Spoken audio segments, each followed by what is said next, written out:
Hello दोस्तों, क्या आपको भी डेली व्हाट्सएप पर ये मैसेज आता है कि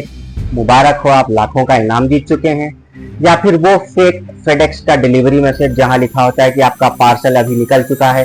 ट्रांजिट में है, या फिर लिखा होगा कि आपके पार्सल कस्टम्स में फंस चुके हैं, उनको निकालने के लिए कृपया इस लिंक पर क्लिक करें। या फिर अपने ही घर वालों के मैसेजेस आपको व्हाट्सएप पे आते हैं कि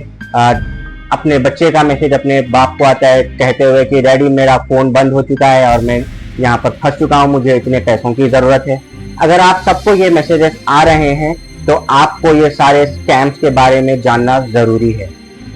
और आज के इस वीडियो में हम यही बात करने वाले हैं कि कैसे लोगों को स्कैम्स में फंसाया जा रहा है। On an average every day every Indian gets 12 messages, fake messages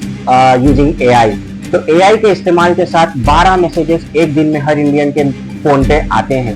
अलग अलग किस्म के स्कैम्स के द्वारा, और हमें इनको पहचानने की जरूरत है। तो आज के वीडियो में हम यही बात करेंगे कि कैसे हम इन सारे फेक मैसेजेस को पहचान सकते हैं और इनसे अपने आप को कैसे बचा सकते हैं। दोस्तों, ये डिजिटल स्कैम इतने फेमस और इतने वायरल हो चुके हैं कि इतना ज्यादा इनका रोजाना जिंदगी में असर होने लगा है कि पहले 3 महीनों में इस साल के 120 करोड़ रुपए इंडियंस ने खो दिए हैं। यानी कि कहीं ना कहीं किसी ना किसी तरीके से इनको फंसाया गया है और सारे 120 करोड़ रुपए पहले ही 3 महीनों में इंडियंस ने गवा दिए हैं। और हमारे देश में साइबर क्राइम के कंप्लेंट्स इतनी तेजी से बढ़ रही हैं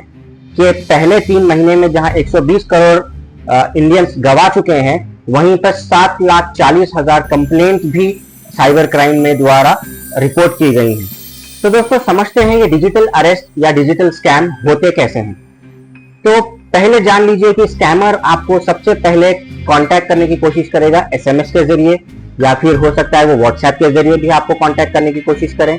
और इसी के जरिए आप कर एक हुक बना जाता है, जैसे कि आपको उसमें फंसाया जाता है और इसी क्राइम में आपका कैसे ना कैसे वो लिंक साबित करके, यानी कि आपके आधार कार्ड से आपकी डिटेल्स मैच करके आपको इस क्राइम में हुक करते हैं। और अगर गलती से भी आपने इन बातों पर यकीन कर लिया क्योंकि आपका आधार कार्ड उन्होंने मैचिंग करके बताया है, तो आप एक बार अगर इस जाल में फंस गए तो फिर वो आपको वीडियो कॉल पर आने के लिए मजबूर करेंगे, और एक बार आप वीडियो कॉल पर आ गए तो फिर आपको डिजिटल अरेस्ट के नाम पर धमकाया जाएगा, और जब तक आपसे पैसे वो लूट नहीं लेते जब तक आपको इस मामले में फंसा कर रखेंगे, और इतना ज्यादा रियलिटी में आपको लेके जाएंगे कि ये fake police station, fake courts का भी बैकग्राउंड सीन क्रिएट कर सकते हैं। क्योंकि आजकल टेक्नोलॉजी इतनी ज्यादा बढ़ गई है, एआई की मदद से हर चीज मुमकिन होती जा रही है। जब मैंने कहा फेक कोर्ट्स, तो गुजरात का एक एग्जाम्पल से आपको बताता हूं कि गुजरात के गांधीनगर इलाके में एक आदमी अपने आप को 2019 से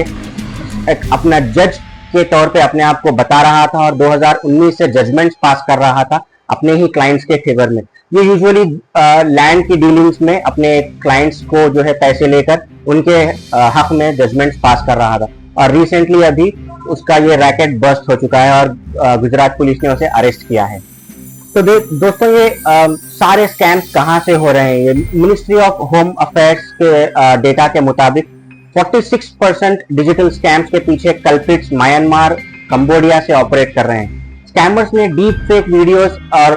फेक डॉक्यूमेंट्स बनाने में इतनी महारत हासिल की है कि उनका इस्तेमाल करना शुरू कर दिया है, और जैसे ही वो लोग इसका इस्तेमाल करते हैं आपको बिल्कुल रियल लगने लगता है। तो सबसे पहले बात करते हैं ये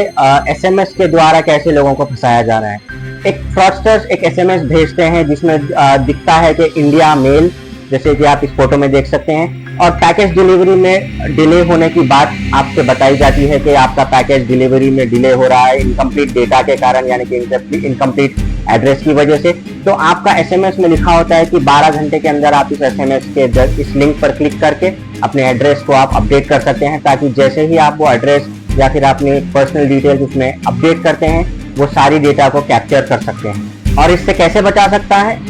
जा सकता है? आपको ये मैसेजेस को कभी भी क्लिक नहीं करना है। कोई भी अगर आपने डिलीवरी मंगाई भी है कहीं से, तो याद रखिए कि कोई भी कंपनी या कोई भी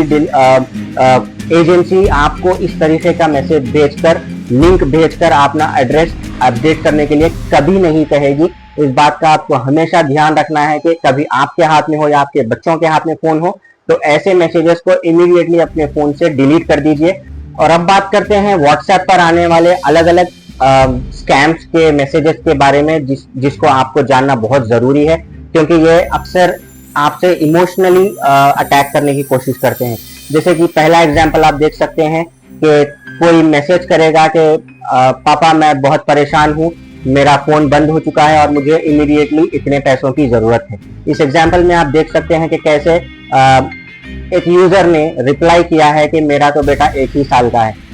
अगला इसमें होगा कि QR कोड स्कैम, जो बहुत ही ज्यादा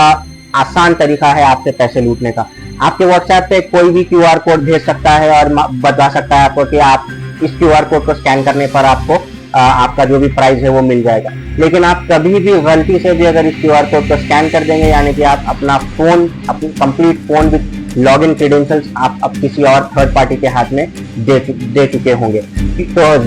जरूर इस बात का ध्यान रखिए कि कहीं भी कोई भी QR कोड स्कैन कभी भी ना करें। और सबसे ज्यादा खतरनाक अभी तक जितने भी हमने डिस्कशन किए हैं उससे सबसे खतरनाक एक स्कैम है, वो है रोमांस स्कैम। दोस्तों, इस स्कैम में अक्सर यंग बच्चे इसमें फंस जाते हैं आसानी से, क्योंकि फेक आईडी से fake WhatsApp photos, profile photos अपनी क्रिएट करके आपको पहले एक हफ्तों तक आपसे दोस्ती की जाती है,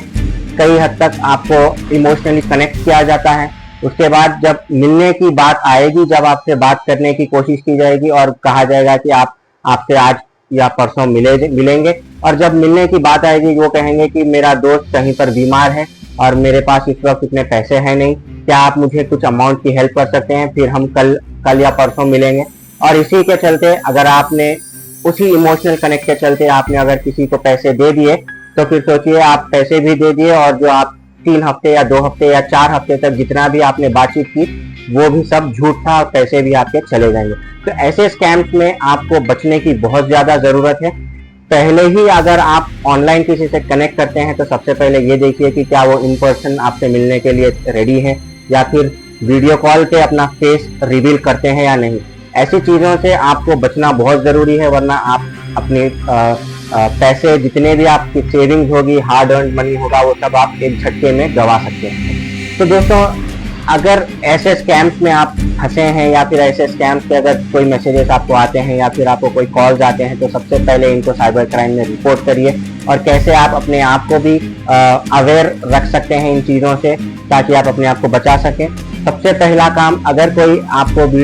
कॉल कर या SMS कर बता रहा है कि वो पुलिस ऑफिसर है या गवर्नमेंट का एम्प्लॉय है या गवर्नमेंट ऑफिसर है, तो आपका हक है कि आप उनकी आईडी वेरिफिकेशन कर सकते हैं। फिजिकल आईडी वेरीफाई करें ताकि आपको भी यकीन हो कि आप किसी ऑफिशियली गवर्नमेंट ऑफिसर या फिर एक पुलिस ऑफिसर से बात कर रहे हैं। और चाहे कोई कितनी भी आपसे धमकी भरी बात करे या आपको धमकियां दे कोई भी चीज वायरल करने का या किसी भी चीज को पब्लिकली शो करने का, आप किसी भी सूरत हाल में अपने फाइनेंशियल जो डिटेल्स हैं किसी के साथ शेयर मत करिए, चाहे वो आपका लॉगिन डिटेल्स हो या पासवर्ड हो या फिर आधार कार्ड जैसे इंपॉर्टेंट डॉक्यूमेंट्स, पैन कार्ड जैसे इंपॉर्टेंट डॉक्यूमेंट्स किसी के भी साथ कभी भी शेयर ना करें।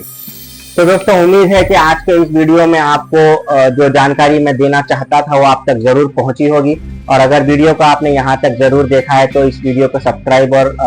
लाइक करें और सब्सक्राइब जरूर करें हमारे चैनल को, ताकि आपके लिए ऐसे ही इंफॉर्मेटिव वीडियोस हम बना सकें। और उम्मीद करता हूं कि आपको इस हद तक नॉलेज मिली होगी कि आप कैसे अपने आप को इस